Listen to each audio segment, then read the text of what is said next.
Because 75 Hard is a brilliant business idea. I mean, it's built this giant cult following, and it's almost like Fight Club. You know what I mean? Like, who do you want to be in Fight Club? You know, everyone wants to be Brad Pitt. It's about drive. It's about power. We stay hungry. We devour. Put in the work. Put in the hours, and take what's ours. Dude, lately I've been thinking about a lot about this specific podcast, and I've been doing more research on like different types of businesses I might want to start. For whatever reason, like as we've been traveling more and more lately, I've discovered that in the near future, I'm going to have quite a bit more time on my hands and trying to figure out what cash flowing business I could work on. And the one thing that popped into my head was podcast production companies. I've done very little research on these things, but I realized that, dude, there's thousands and thousands and hundreds of thousands of podcasts out there. You know what I mean? And you brought up these statistics to me that, you know, a lot of these podcasts don't ever get past episode 6. In order to be in the top 1% of podcasts, you just got to do more than 6 episodes. And I was trying to figure out, like, why do so many people start these podcasts and never get past like 6 episodes? And I was thinking about, I was like, what's the biggest pain point when it comes to producing a podcast? It's usually just the editing and figuring out how to get the podcast from when you sit down, you record it, you find the guest, you guys have a conversation, and then getting it onto the platform. Like, how do you, like, the editing process, and then everyone in their mother is telling you to do video. So now you're, you know, just like us, we're incorporating video because our reach will be a lot more, especially on YouTube, especially with the way like Google has now switched from their podcast platform, which was Google Play, and now it's switching over to YouTube. Podcast. YouTube lately, if you're not aware, podcasts, YouTube podcast is become like the main function of their part of YouTube. Specifically with like Joe Rogan. Joe Rogan put his podcast on YouTube, and that was one of the ways that he got a ton of reach. And I was thinking about, I'm like, what is one of those pain points around podcasting? And it's like the video production side of the podcast. Audio podcasts are really easy. It's just a matter of hitting record on some type of audio device, and then you essentially could publish it from any podcast platform. If you're using like right now, we use Anchor FM, which is a free platform.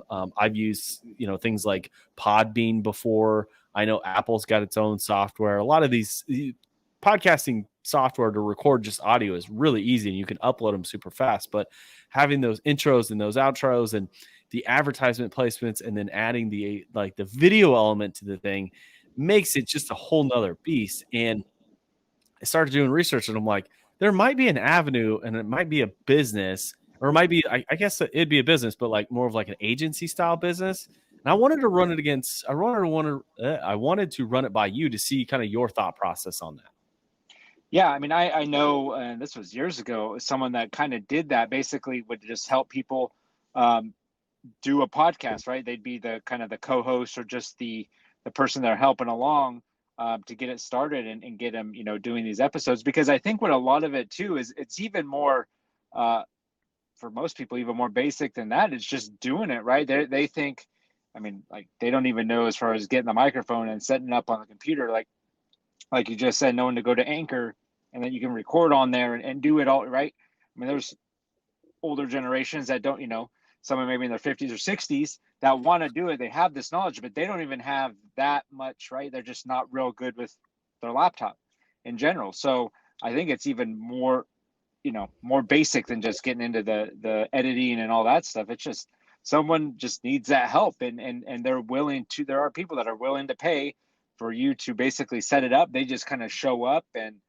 they'll talk, and you kind of help them with the episode or lead or whatever they're talking about, whether they're in mortgages or whatever the business is that they do and they want to talk about on their podcast. So it's definitely a good avenue. People will pay for it because they want to have it, but they just don't have the know-how to set it all up and even get it going in the most basic functions. Yeah, I think the one pain point I saw in this type of business model is it just takes time, like time to actually edit these shows, and time to like show up when, you know, these folks want to have a podcast, and being able to, because usually podcasts are weekly and sometimes are twice a week, 3 times a week.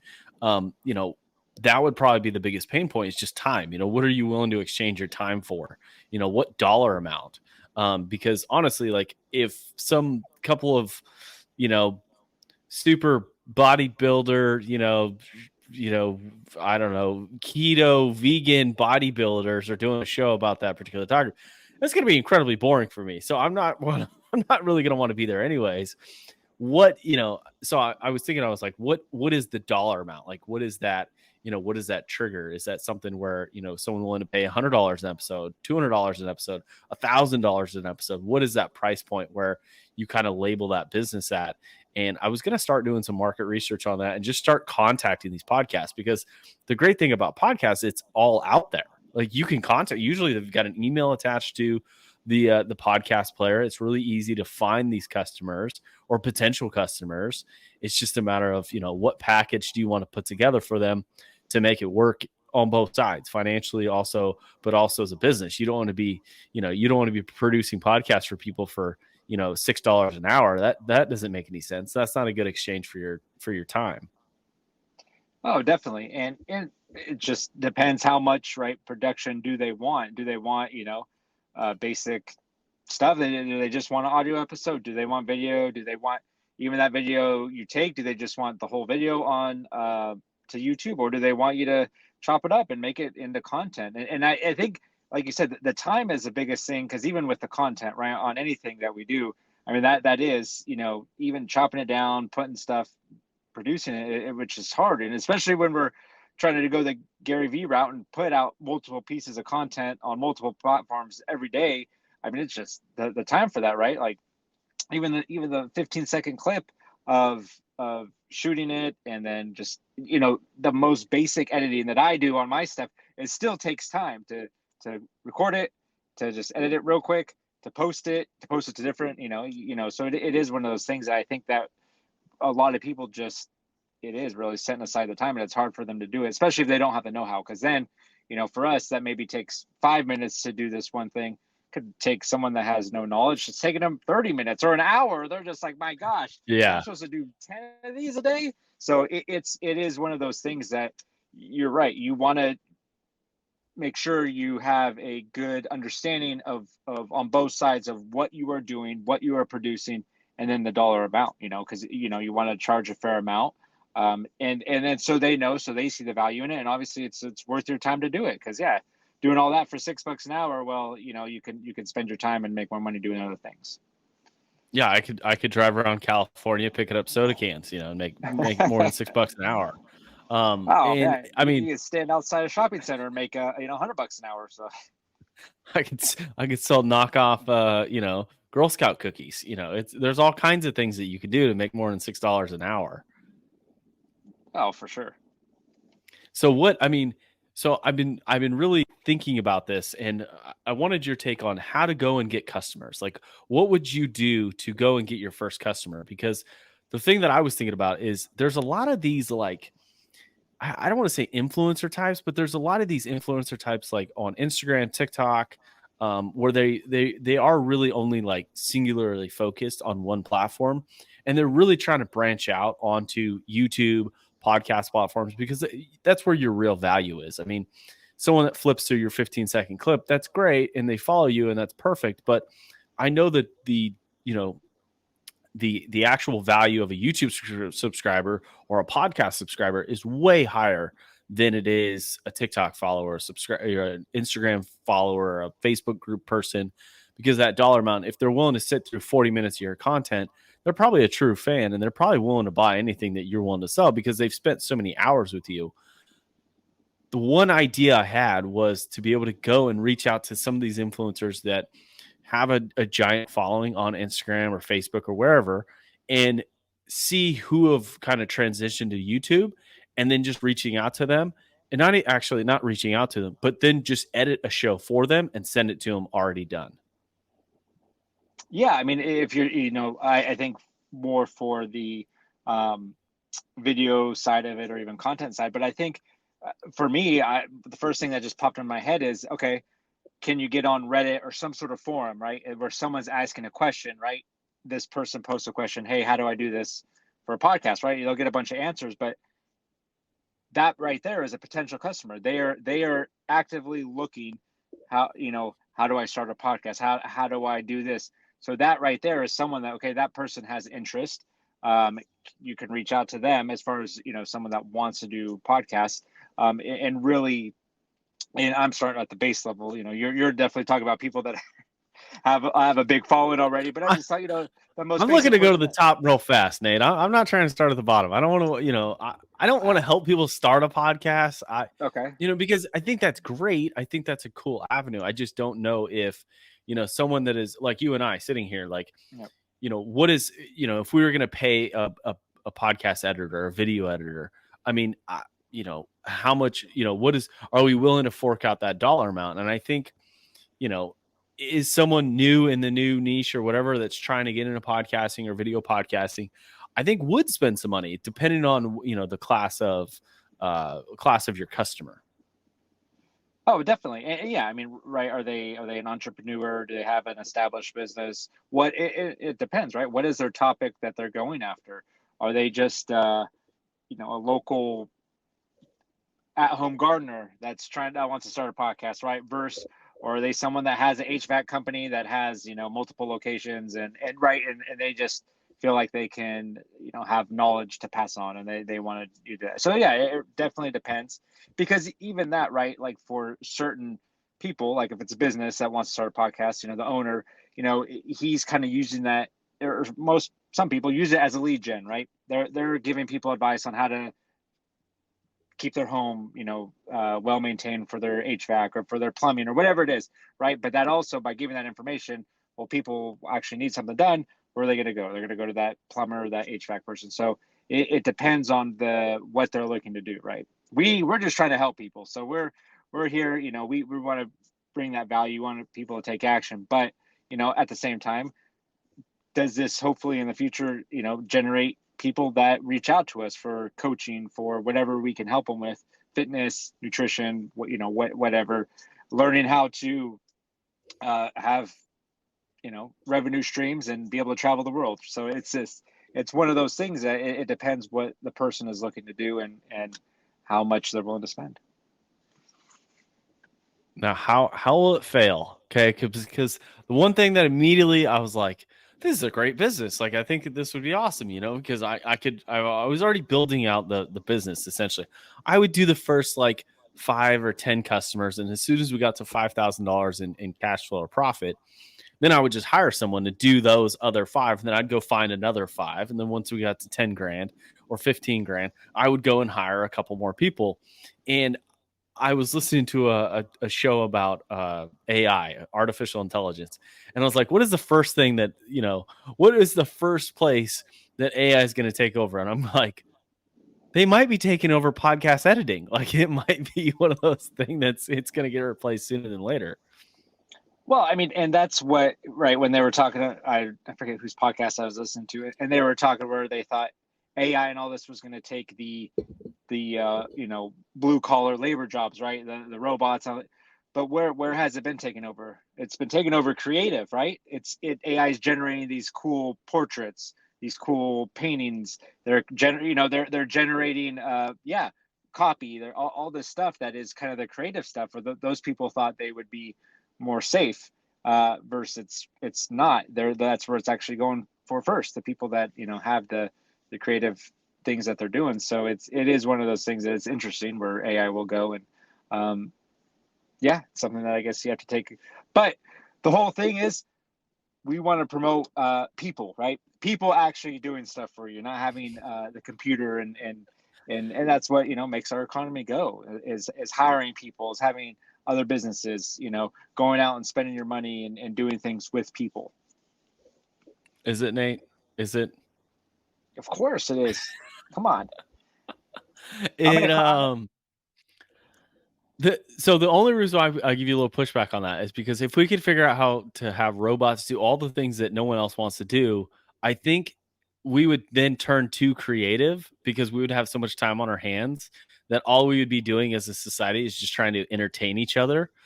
Because the corn is grown, the cow is butchered, you don't have to worry about the necessary things, and all of a sudden we're all content creators. That was kind of the long-term theory about it.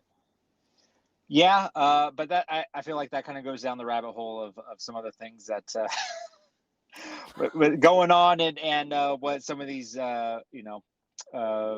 big world organizations are looking to do. So I think they're on the way. It was funny. I was sitting down with someone and they were talking about these robots, these AI robots, taking people's jobs, and I started thinking about it. I'm like, like how many of these big box stores needs employees, and how many of these employees that they employ every single day, how many of them like call in sick? And I started looking at the numbers. And do you know what's the turnover percentage at Amazon right now for like their packaging side of the warehouse side of it? I'm sure it's crazy high. It's 100% turnaround every year. So that means 100% of their employees will eventually leave within that year. And they're having these huge problems. So they're willing to invest hundreds of millions of dollars in these AI robot people, because they're not, I can't call them people, but these AI robots to essentially fill those jobs that are not even being, obtained, which is, pretty wild. Yeah, I mean, Amazon's huge, and I think it just goes into with a lot of corporate jobs, a lot of huge retail places where I have worked, I've experienced, is that it just comes down to not caring about the employees, and Amazon's, they don't have a good reputation of being a great workplace, right? I mean, I've heard all No, I've kinds of heard the work conditions are pretty bad. well, yeah. So, I mean, what could you expect from that? Of course, you're going to have that when I have experience. I worked at Costco for 8 years, which it's on the opposite side. That has one of the lowest turnover rates for employees, in corporate, as far as corporate retail jobs. So it is one of those things that just, that's what they're known for. And so, yes, they will, some businesses will have to kind of turn to that because, yeah, just how they treat employees and how they look at them, and that's part of it. So, making full circle, should I start an agency business? I think you should. You have the skill set. There's plenty of people out there that you can help, and so yeah, I mean, why not? Well, I tend to go down these rabbit holes, and then I realize like, oh God, I hate doing this, and I'm like, I'm out. Like I pull the parachute and I'm out. Like I jump out the plane. I'm like, nope, not going on this ride. Um, I think that's one of those things that at least in the last year, I've had a lot of freedom to, test a bunch of different things and see what I actually enjoy. Because as someone as an entrepreneur, like I get super psyched and super hyped about a certain topic or object or business or task, and then you get into the weeds and you're like, oh God, this is miserable, this is just like a regular job. But I think I don't know, I'm trying to find something that I can push, like specifically like this podcast towards. I could push my daily vlog towards that business where we can start generating some revenue, in the sense of just to be able to essentially be able to buy more of the things that is my main business, which is real estate. My giant circle of life is essentially earn money, through a job, business, startup, that kind of thing. Earn money, invest it into something that's going to actually pay you monthly, so that you are essentially living for free. That's kind of the avenue that I like to live my life in.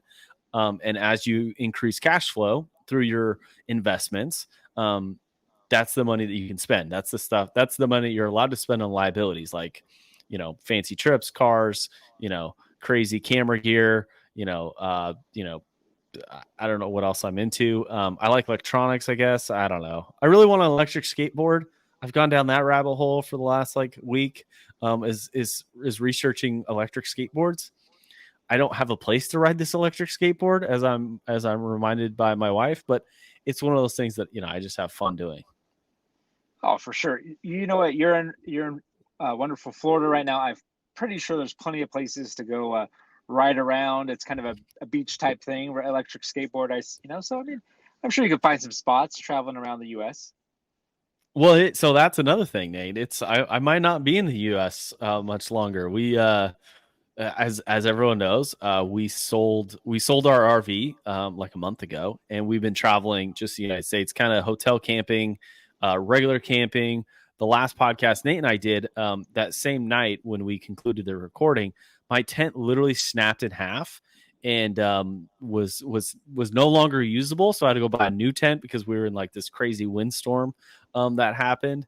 And then unfortunately on Sunday, or on, was it Saturday? On Saturday, unfortunately my dog passed away, and that was kind of keeping us in the United States. We'd spent most of the beginning of 2023 outside the United States, and all of a sudden, something horrible happened. My dog passed away, and the mixture of we sold our RV, we might be venturing outside the United States, which is kind of crazy to say, because I was kind of I was looking forward to the RV travel. It just, now we have that freedom, and why, I don't know, trying to figure out what would make us most happy and what would be, the best content for our YouTube channels. But yeah, so Nate, next week I might be in Mexico. I don't know yet. We are like inches away from booking our flights. Well, I'm sorry to hear about your dog. I know you on the last podcast you're kind of talking about how it was sick and that, and it was coming. It's yeah. I mean, when you were traveling, when we're doing the podcast, I think it really because it showcases things that are possible outside of the U.S., right? Because we kind of know things in the U.S., we know the cost, but man, when you're going and saying, hey, look, this is what you can do here for this amount of money. I mean, it really shows, it opens people's eyes, because a lot of people are going to some of these countries that you visited, and I think the more that you're able to do that, especially for a travel channel, that kind of really shows people what's out there. Well, and to be honest with you, like the crazy thing about the United States, as my wife and I are starting to analyze, our travels and stuff, and we've put, I think, I don't know, like 12,000 miles on our truck this year, traveling the United States, and we realized that every town in the United States, like every major town, they all look the same. It's just, it's like they all got a Walmart, they all got some Kroger version, Walmart version of a store. They've got a Ross and a Marshalls and a fucking McDonald's and an In-N-Out burger now, and it's like it's just the same thing. And it's like I don't know. I'm kind of disappointed in the capitalistic, marketing that the United States has like really like harnessed. And it's I guess it would be like the McDonald's effect. McDonald's, like when they first started out, the ideology was you can get the same cheeseburger anywhere in America and it's not going to taste the same. It's not going to taste any different. And I think that model is really good for something, that's super convenient, super fast food, and super horrible for you. But like the uniqueness of each town is kind of gone. And that's one of the things that we've discovered here traveling in the United States. That's been quite disappointing to be very frank with you. Yeah. I mean, it's seen more too in the architecture, right? Like, you really look at, like you're talking about every major city, they do look the same, right? No matter where you are in the country, you got the same. Dude, they're all built the same. Oh my gosh. All the buildings look the same. They're all, kind of bland. It's just, yeah, it is. It's kind of sad. You have to really search to go find unique houses. You're talking about, you have probably to go mostly on the East Coast where a lot of stuff was built, a long time ago, and that to really see these things. So it is. I can totally understand where you're coming from. Where at least when you're going to different countries, they have such a different culture, different way of doing things that it is going to be the same where you're going. Now, don't get me wrong. Like the great thing about the United States is convenience. Like you can honestly go to any town, and I guarantee you there's going to be a grocery store that's got the same style ketchup that you love, and the same ranch, and the same bag of Doritos, and it's going to be all the same. And I think there's some convenience to that, but at the same time, we're kind of missing the whole, new country, new experience, different language, different chaos, different way of life, and and definitely the inexpensiveness. It's something that, here in the United States, I've realized that everything is so much more expensive, but also we're all in such a big rush. Dude, when I was driving through Texas yesterday, we drove from Texas through Louisiana, Mississippi, Alabama, and hit Florida. We drove like 11 hours or 12 hours or something crazy. And people are pissed on the road. oh my God, they are in such a hurry. Um, I'm just shocked at the fact that people aren't slowing down and enjoying life. And it's one of those things that, it kind of contradicts our show of taking action. But do you need to take action by flipping me off because I'm not doing 97 miles an hour down the fucking, freeway? It just drives me crazy. Well, JC, a lot of those people are going to their 9 to 5 jobs, and Oh, they're hating life. yeah, it's their what are they? What's it called? I forgot the term, but traffic warriors or whatever, right? A lot of Ugh. these people are just, they're not getting to enjoy all these different states, right? They're just going in between their work and home at the time when you're seeing them. So it's, it's 5 o'clock driving through Dallas. I was like, oh my God, what Fast and the Furious movie are you fucking like raging from? Because at one point in time, this car, I mean, just swerves out behind us, swerves around us. And it was to a point where I was like blinker on, moving over for him because I saw him coming. And this dude just like slid right in front of us. Sure enough, hand comes out the window, gives me the bird, and just bails on the gas. Greatest part? Well, 30 seconds later, I passed him in the same fast lane because his dumbass got behind some big rig and couldn't get around him. And it was just one of those things that it was just like so frustrating. But I don't know where I was going with that, Nate, but it just seems like everyone's in such a hurry, and they're just racing from one big box store to the next. yeah, I mean, it's sometimes you do got to slow down, but I don't know. It just depends where people are in a hurry to. I don't know. Nate's the guy in the fast lane. I guarantee it. Oh, all the time. Sometimes I'll let other people go around me. I mean, it's not that I drive slow. It's just like you said, some people got to go 90. I'm like, man, I'm already going 10 miles over the speed limit. I mean, how much more? They're going 20 over the speed limit, I guess. I don't know. So we'll see here next week. We might be doing this podcast in a different location. I guarantee it'll be in a different state. Yeah, it's one of those things that we're I don't know, we're kind of searching. What would you do in my situation? I mean, I've got all this time, I've got some, I don't really have a home. I mean, what do I just park it here? Do I become homeless? Do I live under a bridge in Atlanta, Georgia, or what do I do, Nate? Give me some advice. I think you just got to start doing some bucket list things. I mean, I don't know. Like, have you guys hit all 50 states yet? No. Okay, well, I think that's a good place to start. Travel to every single state. Go to whatever that state is. What's their big thing? What's their main city, or whatever that state's known for, and do some traveling. Let's say, hey, we've gone to all 50 states. Okay, now we did that. What countries do we need to go to that we haven't gone to that we would think cool? I think start there. Go to every state and find a cool landmark. And I mean, right, because that's 50 or I don't know how many I've left. Maybe I have 20 unique pieces of content right there. 20 different episodes. Just every state gets an episode. So Nate, that's great, but I don't know if you noticed my nice olive skin. Okay, the reason why I can keep that skin tone is because I like the sun, Nate. Okay, I've spent winter in the United States. It's horrible. It's cold. We went to the beach today. Get in the ocean. It's freezing. It's about to be it's already mid-March. We're about to be summertime. It's about to be the perfect time to be traveling around. I'm in Florida right now. It's freezing. What? I took my sandals off today. I'm like, oh, this sandal's a little chilly. Like, what are we doing? I'm surprised. It was, it's about like 70, 75 degrees here in California. So figure Florida to be even warmer. No, it was 70, 75 degrees today. It was absolutely beautiful, absolutely incredible day. It was one of those things that, you stick your toe in the ocean. You're like, I need to get somewhere near the equator. Okay. Where it's constantly warm.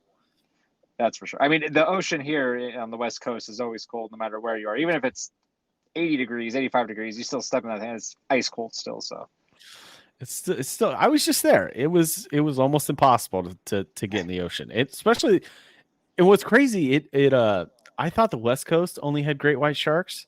Okay. We were, you always want to be aware. Okay. Every time I flew the drone out near the ocean, sure enough, we come to this beach today and they're like, oh yeah, last week a dead great white showed up on the beach. And I was like, a dead great white shark in Florida? What the hell's wrong with these people? Even the great white sharks are looking for warmer weather. Yeah, I mean, I've never seen a giant whale or a shark or anything washed up on the beach. So it's kind of I would it'd be interesting to see, see how big they really are. I mean, obviously you can kind of see them when you go to aquariums or whatever, but to actually see one, in person like that would be very interesting, to say the least. I did see I think it was a gray whale. I don't know. I was like 10, 12 years old. It was like during sixth grade science camp. I can promise you one thing. You do not want to be anywhere near that damn thing because it stinks. Okay. It is reeking. It is a ginormous, 12,000 pound decaying, mucus pus. It is not, it doesn't look good. Oh, I can only imagine. And it's not like you can move that thing. They're not coming out pushing it back in the ocean. I mean, maybe. Yeah. Do you call AAA for that? Big old bulldozer. I mean, it probably start falling apart as soon as they start to, push it. Just come into nasty. I don't even know. Like you said, mush. Just get going there. I don't even know. I don't even know how we got to this topic on the Action Takers podcast, folks. Thank you for bearing with us. If you've made it this far in the episode, we didn't really have a whole plan of what to talk about today. Usually we got something, we're just like, hey, we're just gonna, whatever comes out, that's what we're gonna do, and that's what we do sometimes on this episode. As we're nearing episode 100, we'll in 6 weeks or 5 weeks, whatever it comes out to, we'll have a good big celebration for episode 100 when we get there. Well, so what are we going to talk about? We got a few minutes left. No, I'm not on the big one. I'm talking about today. What do we got on the agenda? I don't know. I'm about to finish 75 hard, so I'm stoked for that, to be done with that, and accomplish that. So that's kind of where my mind's at. I'm just looking at, okay, I got 2 more days. I got to finish my water today, and then Thursday, Friday, going to be done. So in looking back, I'm like, man, I can't believe it's been 75 days already. It seemed like such a far away, and now to almost be done doing it, it's very exciting. Very tired. Can't wait. I'm sure my feet are going to be, excited not to be doing a daily extra walk that I've been doing for the past 42 days, 43 days. So it's one of those things that, that's what I'm looking forward to, finishing off the week and then accomplishment, and kind of just sharing my story a little bit more about it, just what I got from it, and, it'll be good. What have you noticed any real transformation from 75 hard? Well, just me I've definitely could tell that I'm more muscular. I mean, I've put on some muscle. I got some more tone going. So that part of it, as far as mental toughness, I mean, I think I've added more to my discipline, because it's such a thing of just, I'm going to get this done no matter what. And that's the biggest thing of, right, whether it was late at night, whether it was raining, whether it was windy, whatever the conditions were when I had to do my outdoor workout, that's really what, helps push you and create your mental toughness. Because no matter what the situation is, you're going to just complete it. No matter what time it is, whether it's trying to finish your water, whether it's making sure you're doing that outdoor workout, no matter what the conditions are, that's all building on your mental toughness. So when you have those little things that you just don't feel like doing, you're able to do them because you've been doing something for 75 days. And it is very, if you want to build your discipline, your mental toughness, it's something I highly recommend doing. So what's the first thing you're giving up? What do you mean? You mean changing once I am done? Yeah. Are you going to change anything? Is it just reduce from going from 2 workouts to 1 workout, or are you going to drink less water? Are you going to? Yeah, I'm going to go down to 1 workout. Yeah. And I probably won't be trying to drink a gallon of water every day. That's probably going to be the 2 things right away. I mean, there's, and that's the thing about it. There's a lot of the stuff I'd already been doing. I don't eat a whole bunch of cheat meals, and now I really can't anymore because of my health. But like, I don't. So there's a lot of stuff I was already doing. I'd already been reading, and I already not been drinking alcohol. So it's just one of those things. I just kept doing it. But it's now you did those tasks for the set days that you said you're going to do, and so. But yeah, definitely going down to 1 workout. I'll probably make it a longer workout. Probably start doing an hour to hour and 15 minutes. And then, not drinking as much water, just so I don't have to pee so much every day. That's one of the worst things about 75 hard. Is just you're constantly looking for a bathroom. Well, especially I like getting done with my water as soon as possible. So there's those times, especially because when it gets to, they'll just get to a point. Like even leaving right now. But like when it gets to a certain point, you're just like, okay, I'm gonna just finish this, and I'll just start working on it, like drinking 32 or 60, 64 ounces of water within like a short period, an hour, 2 hours. Then you just gotta spend all that time peeing. Versus like, okay, well, it's still early enough in the day, I can spread this out to maybe 4 hours and not have to pee as much. But I'm just one of those things. I just want to get it done, so I'll just start chugging water, taking big swigs every 30 seconds, every minute. Do you wear like some type of flotation device when you chug all that water? Because dude, I felt like every time I did 75 hard, I felt because I'm the same way as you. I would just chug the water. My goal was I don't know what I would try and drink a half gallon of water before noon. Okay, which is if you wake up at 7, you got 5 hours to drink half gallon. That's a lot of water. It's definitely challenging. No, for sure. And yeah, I mean, my goal is always my late. I'd say probably by 9 o'clock, right? I definitely want to be done. But when I'm starting my day so early, usually I'm hoping by 6 p.m. I have have that water done. But it's a challenge. But been doing it once again. I've just been doing it so long that and even now, doing it for 75, 72 days in a row, it's just second nature. You don't even think about it. It's just like it's there. I got to drink it. But yeah, drinking less because having to pee all the time is just. It's annoying, especially when you're trying to just even drive around and then like, I got to go to the store. All of a sudden it just hits you because you're like, you were just drinking 30 minutes ago, a bunch of water. Then you get somewhere and like, okay, I got to go freaking find a bathroom. Just it's inconvenient, but hey, it's almost done. And then, yeah, on to the next thing. What's the next thing? That's a good question. I don't know if Is I'm it gonna. Nate, I haven't seen you do any ice baths. I haven't seen you do any like sauna jogs. What else? I'm not. I heard about Yeah. Cold, yeah. Cold I heard this plunges. other thing. I heard about this other thing where you do it's called a dark retreat where you just sit in the dark for 5 days. Okay. No, Have you I heard haven't about heard these that. things? No, I haven't These heard. incredibly crazy things. I mean, so what's next? No ice baths? No, nothing like that. That has not got me excited. Cold plunge ice baths. I'm not a huge fan of the sauna. I know it's supposed to be good for you, but what's next? I don't know. Probably just continue my journey of putting on a little bit more muscle. Summertime, right? Get that summer body going. Um, but yeah, I don't know if I'm gonna do phase one, which is essentially the next part of the Live Hard program. So you got 75 hard, and then there's phase one, two, and three. Phase one's very similar. Just have a couple new daily tasks, and I just don't know if and when I'm going to go into that. What is that something where you have to do 75 hard first and then do phase one? Correct. Yeah, it's part of just the program because it's technically it's a year long, right? And so you do 75 hard's the initial part of it, and then after that you have the three phases, which are each 30 days long. I think the only difference with phase one, it has like you got to do a 5-minute cold shower, and I think there's maybe three additional daily tasks, like kind of part of a power list, which I've already been doing 5. So it's just one of those things. I think those are the two differences, and then you're still doing all the other stuff from 75 hard. So, which you can just keep doing it. Some people start it immediately. I don't know if I want to do that or not, but most likely not. I'm gonna take a little break.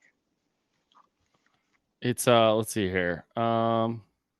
So phase one after 75 hard is to take a 5-minute cold shower. Cold showers are hard; they're uncomfortable. That's the point. Okay. Step number 2: 3 extracurricular power list tasks. Not sure what that is. 10 minutes of dedicated visualization. All Okay, right, that I was can see that. Yeah.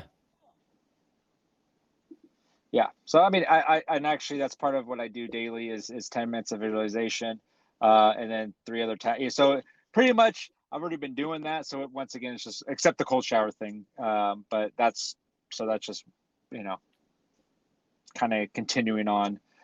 Just to make yourself a better person, right? Get uncomfortable. That's the whole point of this, and that's what a lot of people are missing to really grow is getting uncomfortable, no matter what it is, and that's what my biggest takeaway and things I've been doing, just over the past couple of years with just personal development is being able to get uncomfortable. Being in sales, you've got to get uncomfortable every day if you want to make money. So it's being able to talk to people and, you know, day in and day out, being able to talk to them about what you do, what products you offer, and in uncomfortable situations, because it's a lot of people get uncomfortable. They don't like to make phone calls. They don't like to talk to people face to face. So it's building that and getting, builds up your skills. All right. So I think this is phase 2 and phase 3 of this Andy Friselis's craziness. Is step 1 additional to 75 hard in phase 1, which I just read you, is have a conversation with a stranger. Pretty easy. Random act of kindness. It could be paying for someone's food, getting someone a gift, volunteering your time, carrying around a trash bag and picking up trash. That's Nate. These are all great things. I just feel like you and I need to create our own program, because 75 Hard is a brilliant business idea. I mean, it's built this giant cult following, and it's almost like Fight Club. You know what I mean? Like, who do you want to be in Fight Club? Everyone wants to be Brad Pitt. All right, let's just honestly, that's what every man's dream is to look like, is Brad Pitt Fight Club. For sure. Let's talk about a movie I haven't watched in a long time. But yeah, no. But yeah, I mean, who knows? Maybe we'll come up with some good things to do for our own program, our own thing one of these days, which a lot of people do. They it's kind of a thing, is coming up with different programs, but I think a program, whatever it is essential for personal development, right? Like, I think people should just, if you don't have any type of structure in your life, getting some sort of structure, I think, is a first step. Deciding, hey, I want to get some more structure in personal development, right? Just, hey, what are a couple of things I'm going to do every day to better myself? Obviously gym, obviously nutrition, and then what else you want to do? You're going to read and listen to the Action Takers podcast and other personal development podcasts. There's a lot of good things right there, just from all these different phases of things you can do that's going to better yourself and help others around you as well. I think I don't know. I think it's a great business model, and it's something that I hope we do, eventually, sooner than later. It's something that I'm one of those types of people where I need a challenge, something to accomplish, and I need a deadline. If you said, hey, JC, in 5 years, I want you to be able to run 3 miles, I'm probably not going to run until that very last day of that 5 years, because I don't need to. I just mentally, it just doesn't make any sense to be like, yeah, I'll just do it when it's due. You know what I mean? And I think these types of challenges, or these types of cult-like followings, are super key to personal development. I mean, and just making yourself better, and also holding yourself accountable. I mean, it's one of those things that if you look back in your life, were you the kid like me that waited 3 months? When you got the homework assignment, the teacher's like, it's due in January 4th, and I'm like, it's August. I'm good. I'll wait until December 29th to even think about it.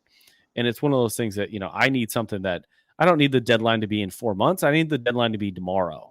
And I think that's a lot of things that people need to discover who they are, and figure out what they need to have as motivation. For me, it's I need a deadline tomorrow. That's why 75 hard was not, I don't want to say it was easy for me, but it was just one of those things that it made total sense. It was a non-negotiable, something I signed up for. In 75 days, the pain would be over, and I'd move on with my life. And I think it's one of those things that, if you can create that type of following, but also that type of program where people, talk about on this podcast multiple times. I mean, that's ultimately the best marketing. That's probably one of the best businesses, out there in this world right now. At least it sounds fun to me. It's a complete lifestyle business. Oh my gosh. It's, what do you do for a living? Oh, I get paid because I talk about 75 hard. I mean, that's incredible. No, accountability is one thing that a lot of people are lacking. And I see it all around. So it is, I mean, it helps. Building your accountability, building your discipline is what we all need. We all need more of, right? I mean, we all have those weak moments, and we need our discipline up to, move forward and better ourselves, right? If you're not growing, you're I don't even know what a good word. You're shrinking. You're stepping back. You're not moving forward. You're moving backwards. So, we all need that, because you can't just maintain, right? Maintaining is still moving back because everyone else is, moving ahead. So, yeah, I mean, get out there and start taking some action. Sprint to the finish. Give yourself a due date, and that's one of those things that I need to remind myself often. It's one of those daily challenging tasks. It's a huge pain in the ass, but at the end of the day, it's the tree that you wish you could have planted is the one you planted 6 months ago. But the best time to plant the tree is today, and I'm butchering that analogy by far. But I think it's one of those things that it's important, and it's important to remind yourself of those things, not just to get your beach body like Nate wants. I'm going full dad mode. I'm sure I'll sign up for something here shortly. And it's something I need to do. Something I need a new goal. Last year was ultra marathons. This year is, I don't know. I'm not a great swimmer. I don't know. Maybe I'll swim a mile. Not with the great whites. That sounds horrible. But if you've listened to this far, do us a favor. And of course, make sure you share the Action Takers podcast. It helps grow the show, but also it shows, your intention to taking more action in your life. And that's what this podcast is all about. Oh, definitely. Please share the show. And right. I mean, you nailed it right on the head. That's just taking action and helping us out so we can grow it and, get to where we want to go and help more people. All right, Nate, till next time. Take some action. It's about drive. It's about power. We stay hungry. We devour. Put in the work, put in the hours, and take what's ours.